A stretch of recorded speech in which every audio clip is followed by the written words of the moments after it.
حالته يا دكتوره مش محتاجه كهرباء. مش عارفه ايه فتش الكهرباء عند الدكاتره النفسيين ده. تعبت والله. استاذه بوسي بترجع المستشفى بتبقى كرييتيف سيكا. اديت لها جلسه علاج باسلوب الصدمه وافتكرت الحادثه. انت بتقولي ايه؟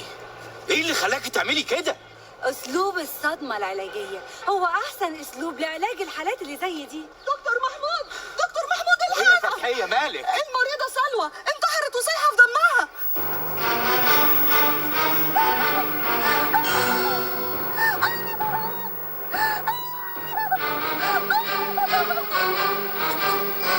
انا بصراحه متلخبطه شويه، يعني هو مين اللي اتكهرب دلوقتي؟ المهم احب اطمنكم انه بعد المشهد ده المريضه عاشت عادي. بس انا مش مشكلتي هنا بقى في اللي هيحصل بعد كده مع الدكتوره عبير خالص. مشكلتي مع السمبنه، ما كانش تقريبا اكتشفوها وقتها، ما كانوش اكتشفوا انه في حاجه اسمها سمبنه. مش فاهمه هم ليه بيعملوا معايا كده.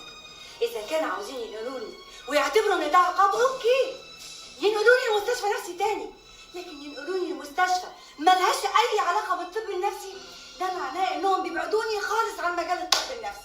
ازاي صحيح؟ ازاي عايزين ينقلوني مستشفى ملهاش اي علاقه بالطب النفسي وانا عملت ايه يعني؟ يا دوبك كهربتها يعني، ما عملتش حاجه يعني. مالكوا يا جماعه في ايه؟ اهدي بس يا عبير، انت ليه واخده المساله بالحساسيه دي؟ يا ما تهدي يا عبير. حساسيه؟ ده انت حساسيه جدا. ده الست كانت هتولع في نفسها بسببك. بس اهدي يعني. الموضوع مش مستاهل والله. مين بس قال الكلام ده؟ بالعكس، انت ممكن تكملي دراسه الدبلوم والماجستير والدكتوراه كمان في الطب النفسي. بس سيبيلي نفسك بس. أنا رأيي إن عبير بنتي تنسى الطب النفسي ده تماما. تجيبها لها منين طيب؟ أنا يا بنتي مستعد أفتح لك عيادة من بكرة، بس تبقى باطنة أو أي تخصص أنت تحبي تشتغلي. الراجل خايف يقول الحقيقه للكهرباء. انا محرجه له يعني، سكند هاند امبارسمنت شويه. نهايه المسلسل برضو نهايه ايه؟ سعيده.